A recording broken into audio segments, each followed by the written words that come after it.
आज के इस शुभ अवसर पर हम सबके मध्य विराजमान हमारे देश के लोकप्रिय और यशस्वी प्रधानमंत्री माननीय श्री नरेंद्र मोदी जी इस कार्यक्रम से देश भर में जुड़े हुए हमारे सहकारी समितियों के कार्यकर्तागण, एफपीओ से जुड़े महानुभाव, नाबार्ड के कृषि और किसान कल्याण मंत्रालय के और राज्य के कृषि और सहकारिता मंत्रालय के सभी अधिकारीगण, हम सब बहुत आभारी हैं माननीय प्रधानमंत्री जी के कि जब भी गांव, गरीब और किसान का विषय आता है तो प्रधानमंत्री जी उदारता पूर्वक अपनी योजनाओं में भी उनको प्राथमिकता देते हैं और जब उनसे रूबरू होने का वक्त आता है तब भी उदारता पूर्वक समय देकर हमेशा किसानों के बीच में उपस्थित रहने के लिए हमको अनुमति प्रदान करते हैं। उसी तारतम्य में आज फिर एक बार कृषि से जुड़े सभी किसान भाइयों और बहनों के बीच माननीय प्रधानमंत्री जी हैं। मैं मंत्रालय की ओर से और कृषि और सहकारिता से जुड़े हजार लोगों की ओर से माननीय प्रधानमंत्री जी का हृदय से बहुत बहुत स्वागत करता हूं, बहुत बहुत अभिनंदन करता हूं। मुझे बहुत प्रसन्नता है कि प्रधानमंत्री जी ने लॉकडाउन के अवसर पर भी कृषि के क्षेत्र को जो अनुमतियां प्रदान की उसी का यह परिणाम है कि किसान ने फसल कटाई का काम पूरा किया, उपार्जन का काम पूरा किया, ग्रीष्म ऋतु की बुआई अधिक की और खरीफ के क्षेत्र में भी ठीक प्रकार से आज काम चल रहा है और गत वर्ष की तुलना में बुआई ज़्यादा है। माननीय प्रधानमंत्री जी, आपका हमेशा यह फोकस रहा है कि कृषि जितनी मजबूत होगी देश उतना मजबूत होगा और इसलिए चाहे वो एफपीओ 10,000 बनाने का विषय हो, चाहे हर किसान तक केसीसी पहुंचे इसके अभियान चलाने की बात हो, चाहे डिजिटल कृषि का विषय हो, चाहे पीएम किसान योजना के माध्यम से सभी किसानों को डिजिटली पैसे ट्रांसफर करने का मामला हो और चाहे आत्मनिर्भर भारत के अंतर्गत 1 लाख करोड़ से अधिक कृषि अवसंरचना के लिए पैकेज देने का मामला हो, हर विषय में आपने इस क्षेत्र को प्राथमिकता पर रखा और कृषि के साथ जो सहायक धंधे हैं, चाहे वो पशुपालन हो, चाहे वो मछली पालन हो, चाहे वो हर्बल खेती हो, चाहे वो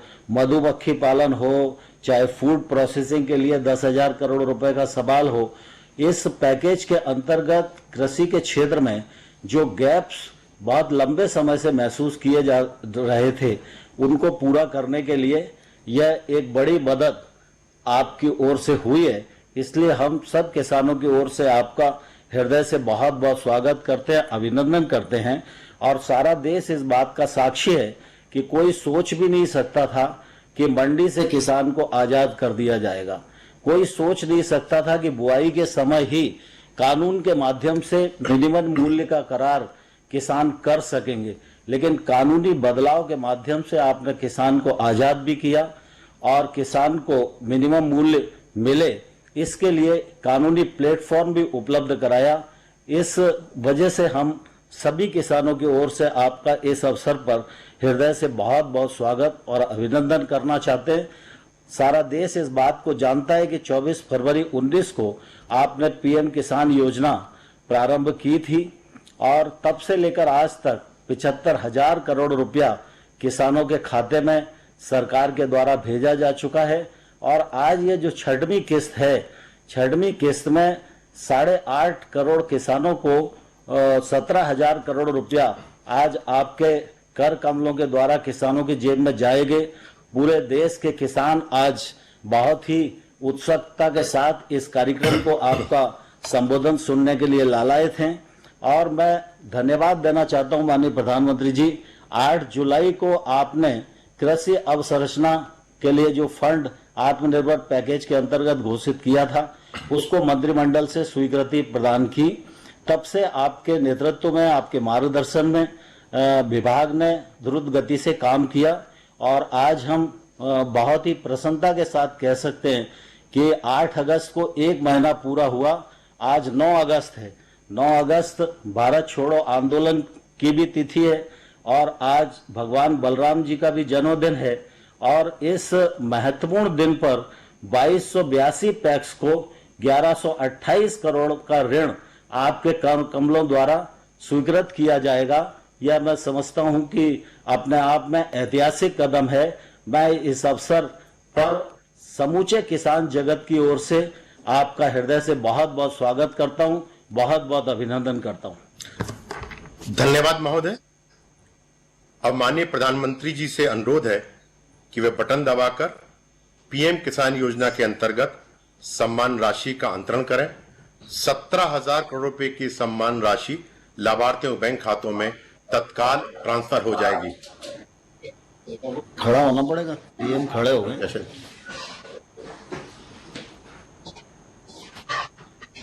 बटन दबा।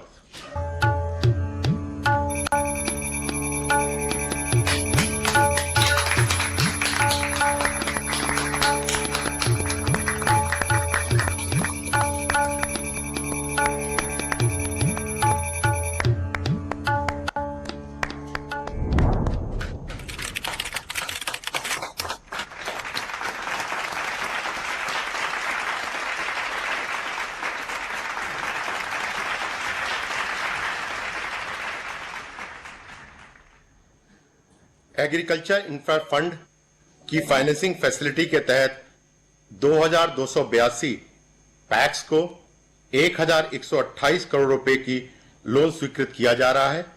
माननीय प्रधानमंत्री से अनुरोध है कि वे कृपया एग्रीकल्चर इंफ्रास्ट्रक्चर फंड के तहत वित्तीय सुविधा का शुभारंभ करें।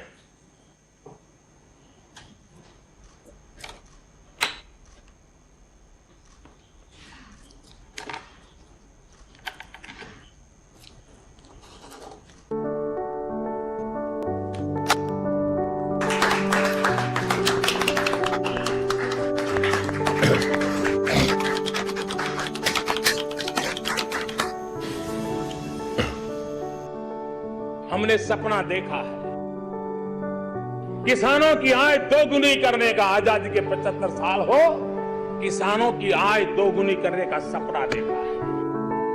आत्मनिर्भर सिर्फ एक शब्द नहीं, ये हमारे प्रधानमंत्री श्री नरेंद्र मोदी जी का देश और देशवासियों के हित में एक बहुत बड़ा लक्ष्य है। आत्मनिर्भर भारत, आत्मनिर्भर कृषि एक महत्वपूर्ण हिस्सा है। इसलिए किसानों की आय बढ़ाने के लिए भारत सरकार ने एग्रीकल्चर इंफ्रास्ट्रक्चर फंड योजना शुरू की है। योजना के अंतर्गत 4 सालों के लिए 1 लाख करोड़ रुपए की व्यवस्था की गई है। 2020 से 21 में 10,000 करोड़ और आने वाले वर्षों में 30-30 हजार करोड़ रुपए वितरित किए जाएंगे। साथ ही 7 वर्षों के लिए 2 करोड़ रुपए तक के ऋण पर 3% ब्याज सब्सिडी की सुविधा दी है। इस योजना पर सभी बैंक्स MOU साइन करके योजना से जुड़ चुके हैं। ऋण देने वाले इन बैंकों के लिए क्रेडिट गारंटी सुविधा का प्रावधान भी किया गया है। इस योजना के तहत पोस्ट हार्वेस्ट मैनेजमेंट इंफ्रास्ट्रक्चर के जरिए किसान भाइयों को उत्पादों को सही दाम पर बेचने की आजादी और आय का स्थिर साधन मिलेगा, जिससे उनकी आमदनी में बढ़ोतरी होगी। इस योजना के तहत नाबार्ड 2020-21 के दौरान 5,000 करोड़ रुपए के रियायती ऋण देगा। केंद्र शासन द्वारा दिए जाने वाली ब्याज सब्सिडी तथा नाबार्ड द्वारा दिए जाने वाले रियायती ऋण के फल स्वरूप प्राथमिक कृषि ऋण समितियों अर्थात पैक्स को केवल 1% ब्याज दर पर ऋण उपलब्ध होगा। इस योजना को मंजूरी 8 जुलाई 2020 को दी गई थी एक महीने के भीतर ही नाबार्ड ने 2280 से अधिक कृषि संस्थाओं के बीच लगभग 1000 करोड़ रुपए की ऋण व्यवस्था की है।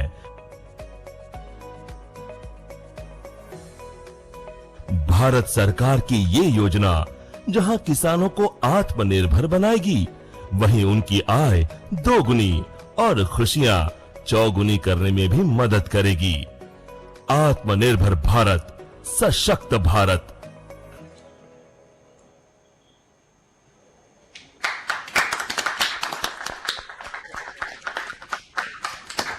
महोदय, आपका बहुत धन्यवाद। अब हम कर्नाटक राज्य चलते हैं, जहां माननीय प्रधानमंत्री के साथ बातचीत करने के लिए हासन जिले के उगेन कृषि सहकारी साख समिति पैक के सदस्य उपस्थित हैं।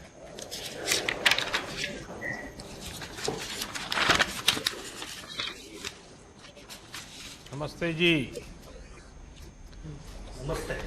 सबसे पहले तो मैं जानना चाहूंगा आपके संबंध में, आपकी संस्था के संबंध में, आपके काम के संबंध में जानना चाहूंगा। ಮೊದಲನೇದಾಗಿ ನಿಮ್ಮ ಬಗ್ಗೆ ಮತ್ತು ನಿಮ್ಮ ಸಂಸ್ಥೆ ಬಗ್ಗೆ ಪರಿಚಯ ಕೊಡಿ। ನಮಸ್ತೆ ಪ್ರಧಾನಮಂತ್ರಿ ಜಿ, ನನ್ನ ಹೆಸರು ಬಸವೇಗೌಡ। ನಾನು ಉಗನೆ ಪ್ರಾಥಮಿಕ ಕೃಷಿ ಉತ್ಪನ್ನ ಸಹಕಾರ ಸಂಘ ಹಾಸನ ಜಿಲ್ಲೆಯ ಕಾರ್ಯದರ್ಶಿಯಾಗಿ ಕೆಲಸ ಮಾಡುತ್ತಿದ್ದೇನೆ। ನನ್ನ ಸಂಘವು 44 ವರ್ಷಗಳಿಂದ ಕಾರ್ಯನಿರ್ವಹಿಸುತ್ತಿದೆ। 29 ಗ್ರಾಮಗಳಿಂದ 2300 ಜನ ಸದಸ್ಯರನ್ನ ಸೇರಿಸಿಕೊಂಡು ಸಂಘವನ್ನು ಮುನ್ನಡೆಸುತ್ತಿದ್ದೇವೆ। ನನ್ನ ಸಂಘದ ವಹಿವಾಟು ವಾರ್ಷಿಕವಾಗಿ 50 ಕೋಟಿ ಇದೆ। नमस्कार प्रधानमंत्री जी, मेरा नाम बसवेगौड़ा है। मैं उगन पैक्स जिला हासन कर्नाटका राज्य का सदस्य हूँ। हमारा पैक्स 44 इयर्स बैक फॉर्म किया है। ये 29 गांवों को 2300 किसान फैमिली को सहाय दे रहा है। हमारा पैक्स का एनुअल टर्नओवर 50 करोड़ है। खेती क्या करते हैं आप लोग? खेती ಏನು ಕೃಷಿ ಮಾಡ್ತೀರಾ? ಮಕ್ಕ, ಮೆಕ್ಕೆಜೋಳ, ಶುಂಠಿ, ಆಲೂಗೆಡ್ಡೆ, ಅಡಿಕೆ ಈ ತರ ಬೆಳೆಯನ್ನ ಮಾಡ್ತೇವೆ। यानी मक्का, सुपारी। मैं ठीक समझ रहा हूँ ना कन्नड़ को? Yes sir. आप सभी को क्यों लगा कि इस प्रकार का समूह बनाना चाहिए? विचार कैसे आया? ನಿಮ್ಮ ಎಲ್ಲರಿಗೂ ಈ ತರಹ ಸೊಸೈಟಿನ ಮಾಡಬೇಕಂತ ಏನಕ್ಕೆ ಅನಿಸ್ತಿತ್ತು? 40 ವರ್ಷಗಳ ಹಿಂದೆ ನಮ್ಮ ಸಂಘದ ವ್ಯಾಪ್ತಿನಲ್ಲಿ ಯಾವುದೇ ರೀತಿಯ ಸಾಲ ಸೌಲಭ್ಯ ಸಿಗ್ತಾ ಇರಲಿಲ್ಲ। ಸ್ಥಳೀಯವಾಗಿ ರಸಗೊಬ್ಬರ, ಕ್ರಿಮಿನಾಶಕ, ಬೀಜ ಇತರೆ ಸೌಲಭ್ಯಗಳು ನಮ್ಮಲ್ಲಿ ಸಿಗ್ತಾ ಇರಲಿಲ್ಲ। ಆ ಉದ್ದೇಶದಿಂದ ನಾವು ಸಂಘವನ್ನು ರಚನೆ ಮಾಡಿಕೊಂಡು ಆ ಸ್ಥಳೀಯವಾಗಿ ಎಲ್ಲಾ ರೀತಿಯ ಸಾಲ ಸೌಲಭ್ಯವನ್ನ ಹಾಗೂ ಕೃಷಿಗೆ ಸಂಬಂಧಪಟ್ಟ ಇತರ ಎಲ್ಲಾ ಪರಿಕರಗಳನ್ನ ಒದಗಿಸಲಿಕ್ಕೆ ಪ್ರಯತ್ನವನ್ನ ಮಾಡಿದ್ದೇವೆ। ಆ ರೀತಿಯಲ್ಲಿ ನಮ್ಮ ರೈತರಿಗೆ ಅನುಕೂಲ ಆಗಿದೆ। पिछले 40 साल का पिछले हमारे पास कोई सोसाइटी नहीं था। हमारा किसान भाइयों को ऋण नहीं मिलता था, कृषि सामग्री पास में नहीं मिल रहा था। इसलिए हम सोचा क्यों ना हम एक पैक्स बनाएंगे, हम ये सुविधा हमारा किसानों को देंगे। इस हम तरह तरह लोन दे रहा है, गोडाउन का सुविधा है, इनपुट भी सप्लाई कर रहा है। अभी आप किस योजना पर काम कर रहे हैं जिसके लिए आपको ये ऋण मिल रहा है, इतने पैसे मिल रहे हैं? इसका क्या, कौन सी योजना है आपकी? ಇವಾಗ ನೀವು ಯಾವ ಪ್ರಾಜೆಕ್ಟ್ನಲ್ಲಿ ಕೆಲಸ ಮಾಡುತ್ತಿದ್ದೀರಾ ಅದರಿಂದ ಸಾಲ ಪಡೆಯಲಿಕ್ಕೆ? ನಾವು ನಮ್ಮ ಕ್ಯಾತನಹಳ್ಳಿ ಗ್ರಾಮದಲ್ಲಿ 1200 ಮೆಟ್ರಿಕ್ ಟನ್ ದಾಸ್ತಾನು ಮಾಡಲು, ಗೋದಾಮು ನಿರ್ಮಾಣ ಮಾಡಲು ಯೋಜನೆಯನ್ನು ಹಾಕೊಂಡಿದ್ದೇವೆ। ಇದರ ವೆಚ್ಚ 40 ಲಕ್ಷ ಇದೆ। ನಾವು ನಬಾರ್ಡ್ನಿಂದ 32 ಲಕ್ಷ ಸಾಲವನ್ನು ಪಡೆಯಲು ಪ್ರಸ್ತಾವನೆಯನ್ನು ಸಲ್ಲಿಸಿದ್ದೇವೆ। हम कैथनहल्ली में 1200 मीट्रिक टन का गोदाम बनाने के निर्माण करने के लिए योजना किया है। उसका लागत लगेगा 40 लाख। उनमें 32 लाख हम ऋण ले रहे हैं नाबार्ड से। क्योंकि ये हमारा सदस्यों को एडिशनल कैपेसिटी का गोडाउन हमारा जगह में होगा। अच्छा, ये गोडाउन बन जाने के बाद एक तो किसानों को क्या लाभ मिलेगा और कितने किसानों को लाभ मिलेगा, आपका क्या अंदाज है? ये ಗೋಡೌನ್ बनने की ಈ ಗೋಡೌನ್ ಆದ್ಮೇಲೆ ನಿಮಗೆ ಎಷ್ಟು ಜನಕ್ಕೆ ಇದರಿಂದ ಲಾಭ ಸಿಕ್ಕುತ್ತೆ, ಏನು ಲಾಭ ಸಿಕ್ಕುತ್ತೆ? ನಮ್ಮ ಭಾಗದ ರೈತರಿಗೆ ಸುಮಾರು 2,500 3,000 ರೈತರಿಗೆ ಲಾಭ ಆಗ್ತದೆ. ಹಾಗೂ ನಮ್ಮ ಭಾಗದಲ್ಲಿ ಅಡಿಕೆ ಮೆಕ್ಕೆಜೋಳ ಬೆಳೆಯೋದ್ರಿಂದ ಕಟಾವು ಮಾಡೋ ಸಂದರ್ಭದಲ್ಲಿ ಉತ್ತಮವಾದ ಬೆಲೆ ಸಿಗ್ತಾ ಇರಲಿಲ್ಲ. ಆದ್ದರಿಂದ ಆ ಬೆಳೆಯನ್ನ ದಾಸ್ತಾನು ಮಾಡಿಕೊಂಡು ನಾವು ಅವರಿಗೆ ಸಾಲ ಸೌಲಭ್ಯವನ್ನು ಒದಗಿಸ್ತೇವೆ. ಅವರು ರೈತರು ಆ ಬೆಲೆಯನ್ನ ಸಿಕ್ಕಿದಾಗ ತಮ್ಮ ಬೆಳೆಯನ್ನ ಮಾರಾಟ ಮಾಡಲಿಕ್ಕೆ ಅನುಕೂಲ ಆಗ್ತದೆ. ಹಾಗೂ ಅದರಿಂದ ಅವರಿಗೆ ಹೆಚ್ಚಿನ ರೀತಿಯ ಲಾಭ ಆಗ್ತದೆ. ಉತ್ಪಾದನಾ ವೆಚ್ಚ ಕಡಿಮೆಯಾಗಿ ಕೃಷಿ ಆದಾಯ ಹೆಚ್ಚಾಗ್ತದೆ. ಆಗ ದಾಸ್ತಾನು ಮಾಡಿಕೊಂಡಂತಹ ಬೆಳೆಗೆ ನಾವು ಆ ಪ್ಲೆಡ್ಜ್ ಲೋನ್ ಅನ್ನು ಕೊಡ್ಲಿಕ್ಕೆ ಕೂಡ ಅನುಕೂಲ ಆಗ್ತದೆ. हम ज्यादा मक्का और सुपारी का खेती करता है। यहाँ गोदाम सुलभ देने के किसानों ने वो प्रोड्यूस को प्लेड्ज लोन लेके गोडाउन में ज़्यादा दिन रख सकता है, क्योंकि जब सही दाम मिलेगा तब बिक्री करेगा। इसलिए और हम ये गोडाउन से कृषि सामग्री भी इकट्ठ करके उसको भी किसानों को कम दाम में देने को प्रयोजन है।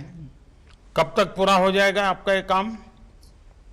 ಯಾವಾಗ ಮುಗಿಯುತ್ತೆ ಕೆಲಸ ಅಂತ? ಇನ್ನೊಂದು 3 ತಿಂಗಳಲ್ಲಿ ಕೆಲಸವನ್ನ ಮುಗಿಸ್ತೇವೆ. Another 3 months we are going to complete the work. चलिए बसवेगौड़ा जी, आपको और आपकी पूरी टीम को मैं बहुत बधाई देता हूं कि सरकार की योजनाओं का सही उपयोग करने के लिए आपने किसानों को जागरूक किया, किसानों को संगठित किया और एक बहुत लंबे सोच के साथ एक प्रकार से गांव को और किसान को आत्मनिर्भर बनाने का काम किया है।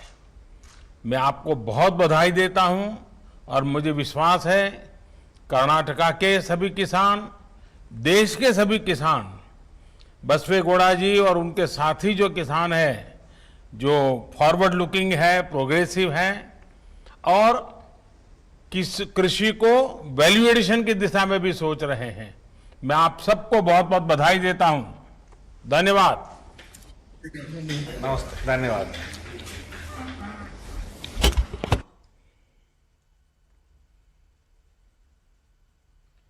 बातचीत करेंगे।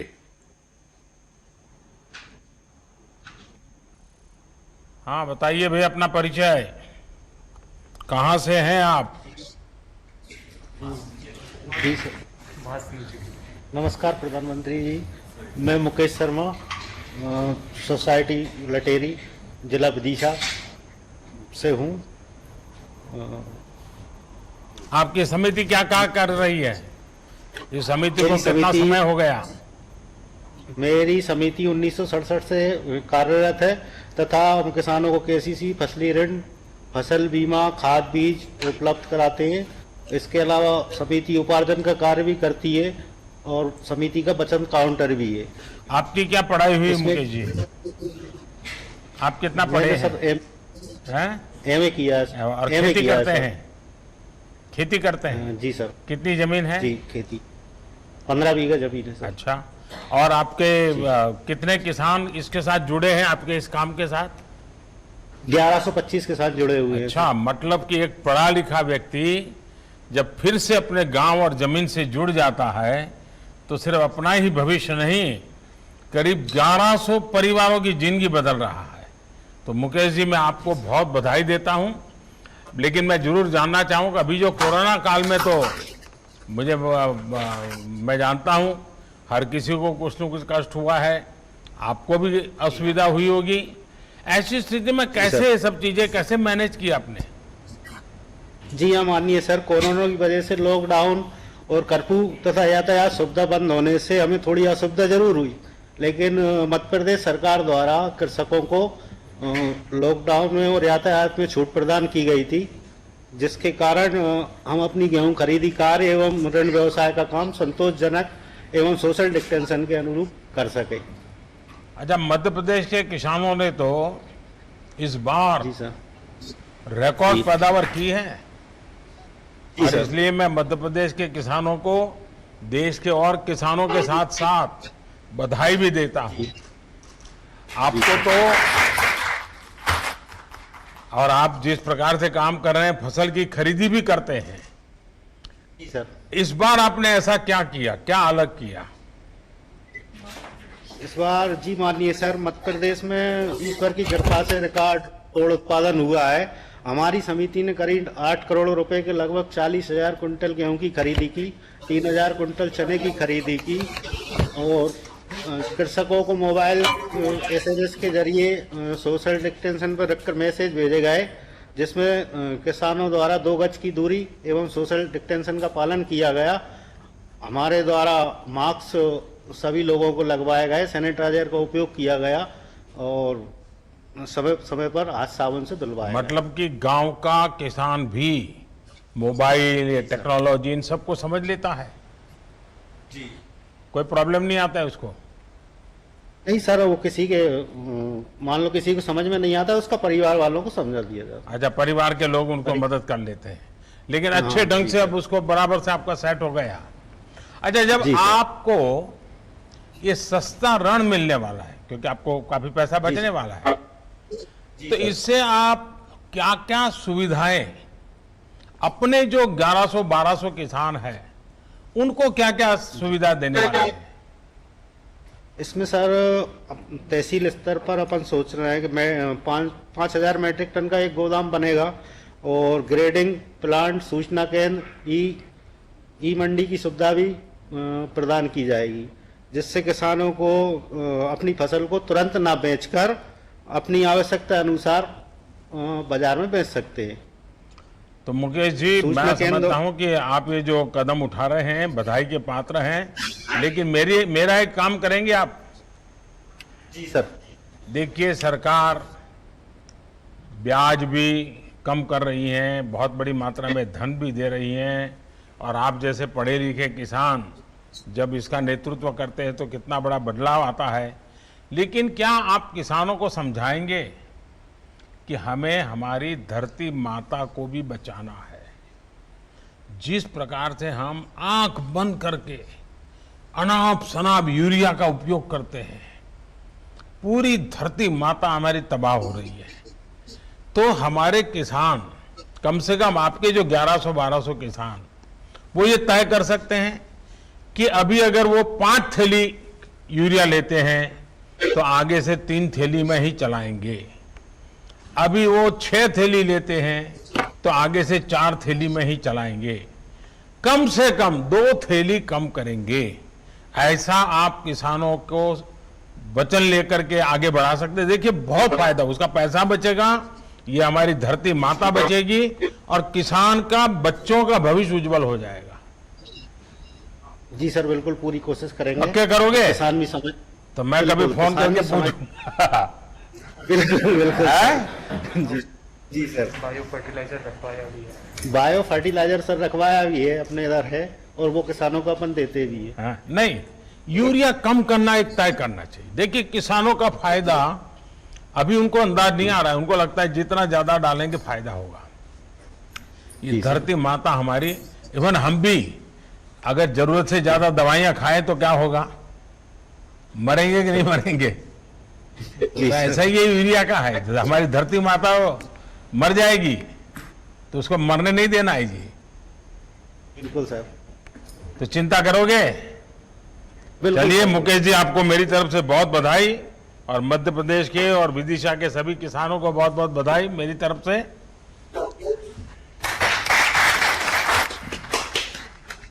अब गुजरात राज्य के श्री संथाली जूट सेवा सहकारी मंडली लिमिटेड राजकोट के सदस्य को वार्ता के लिए आमंत्रित करता हूं।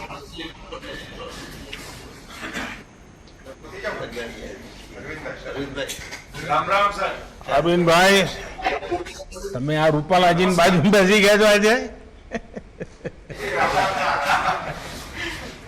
अरविंद भाई, हिंदी बोलना पड़ेगा। कोई बात नहीं साहब। बताइए।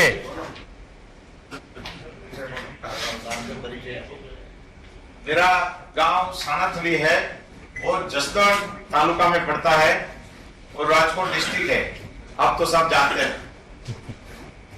और मेरी सोसाइटी में 2400 मेंबर्स है, 64 ईयर पुरानी हमारी सोसाइटी है। हर साल मुनाफा होता है और हर साल हम 15% हमारी सोसाइटी के सब मेंबर्स को डिविडेंड देते हैं। मेरा शॉर्ट टर्म का और लॉन्ग टर्म का केसीसी का सब मिला के 35 करोड़ का हम लोन देते हैं और हमारी रिकवरी 99.9% है हर साल। देखिए, किसान की एक विशेषता है, उसका जितना राजा दिल होता है ना, वो किसी का नहीं होता है। हमारे यहाँ गुजरात में तो कहते हैं चोर खाए मोर खाए, जब बचे वो किसान खाए। ये किसान की उदारता होती है। लेकिन और इसलिए किसान 1 रुपये का कर्ज है तो भी रात को सोता नहीं। ये हमारे देश की ताकत है। तो ये आपकी बात सही है कि करीब करीब 100% पैसा आपको वापस आता है। कितना मुनाफा करते हैं? सब लास्ट ईयर में मुझे बताने में कोई प्रॉब्लम नहीं है रे? नहीं सर, कोई दिक्कत नहीं है।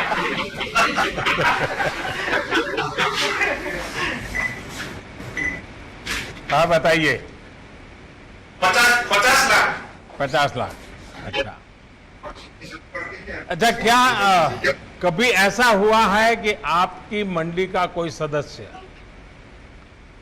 हो सकता है एकाध का भी, जैसा मुझे मालूम है नहीं होता है प्रॉब्लम, लेकिन मानो एकाध को बेचारे को घर में तकलीफ आ गई, मुसीबत आ गई और बीमार हो गया और वो नहीं कर्ज दे पाया, अगर ऐसा हुआ है, ऐसे समय आप लोग कैसे मदद करते हैं? सब ज्यादातर तो ऐसा नहीं होता है, कभी कोई सूखा पड़ने से या कम बरसात होने से, क्योंकि हमारा इरिगेटेड एरिया नहीं है, इसलिए कभी ऐसा होता है। मगर ये हमारी सोसाइटी और हमारी डीसीसी भी, राजकोट डिस्ट्रिक्ट, जो हमारे जयेश भाई राजड़िया जी हमारे चेयरमैन है, यहाँ बैठे हैं, वो उसने ये किसानों के लिए जब ऐसा होता है तब के हमारी ग्राम लक्ष्मी योजना की तहत हम एक मीडियम टर्म का एक लोन देते हैं। उसके हिसाब से हम ये किसान की कोई आय कम नहीं होती इससे, और दूसरे साल जब अच्छा वर्ष होता है तो वो पूरे प्रवाह में आ जाता है। इसलिए हमारा किसान 1% भी कोई दुखी नहीं है। अच्छा, किसानों के लिए हाल में कई बड़े बड़े फैसले सरकार ने लिए हैं और इसकी जानकारी, इनको लेकर जागरूकता भी फैलाने का आप स्वाभाविक रूप से काम करते हैं, क्योंकि मैं जानता हूं गुजरात के किसानों में ये स्वभाव भी है। तो इसका परिणाम क्या नजर आता है?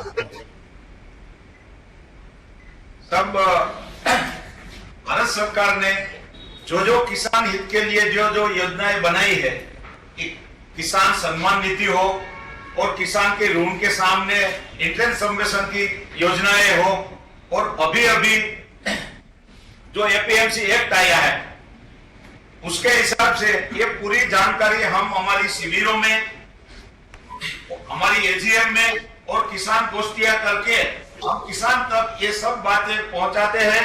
और हमारा खास करके गुजरात का आप तो जानते हैं साहब, और खास करके हमारे सौराष्ट्र का और राजकोट डिस्ट्रिक्ट का किसान ये सब योजना से संपूर्ण वाकिफ है।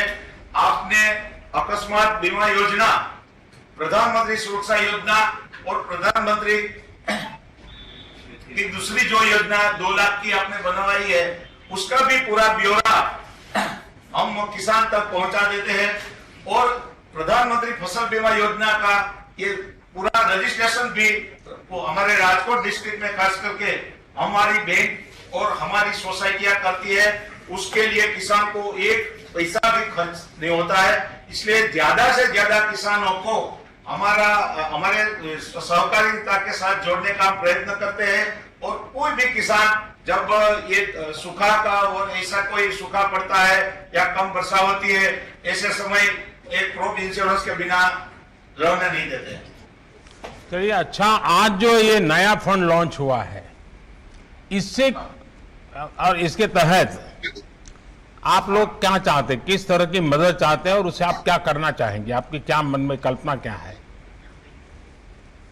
सबसे पहले तो साहब हम आपको और आपकी पूरी टीम को धन्यवाद देते हैं कि जब हमारी ये सोसाइटी की जो एक्टिविटी सिर्फ एडवांसेस देने की और छोटा मोटा व्यापार करने की थी, इस योजना आने के बाद किसान को पूरा माहिती मिलेगा, किसान का स्टोरेज बढ़ेगा और किसान अपने सभासदों के लिए और हमारे लोनी के लिए उसका स्टोरेज कैपेसिटी भी बढ़ेगा। इससे किसान की आमदनी बढ़ेगी, हम प्लेज लोन दे सकेंगे। मेरी ही सोसाइटी की साथ बात करूं तो मैं यहाँ बड़ा एक आधुनिक गोडाउन बनाना हमारी सोसाइटी की ओर बनाना चाहते हैं। किसान अपना माल उसमें स्टोरेज करेगा और जरूरत पड़ने पर हम प्लेज लोन देके जब अपनी पैदावार का दाम बढ़ेगा तब किसान अपना माल बेच सकेगा। इससे और सर्विस सेक्टर से किसान की जमीन को सुधार करने में और उसके लिए जो छोटे छोटे किसान है वो ये थ्रेशर है, ट्रिलर है, ये सब खरीद नहीं सकते और हम हमारी सोसाइटी के माध्यम से ये सब इंस्ट्रूमेंट खरीद के कम दाम में किसानों को मुहैया कराएंगे तो हमारी सोसाइटी का भी लाभ है और हमारे एरिया के हमारी सोसाइटी के साथ जुड़े किसानों को भी उसकी आमदनी बढ़ाने में हम उपयोगी हो सकते, ऐसा मेरा मानना है। चलिए, आपने बड़ा प्लान बना दिया है और मुझे आपने बताया जयेश भी वहां बैठा है, तो मुझे दिखाई नहीं दिया। कहाँ है जयेश? हाँ। जयेश नमस्कार। जयेश, विठल भाई को 1 साल हो गया, परिवार में सब ठीक है? ठीक है सब कुशल है? वहाँ अरसी फड़दू भी दिखाई दे रहे हैं। नमस्कार सर। चलिए, मुझे अच्छा लगा। मैं अब सभी देश के किसानों से सीधी बात करना चाहता हूं और मैं समझता हूं कि आज का दिवस बहुत महत्वपूर्ण है और इसलिए मैं सबसे पहले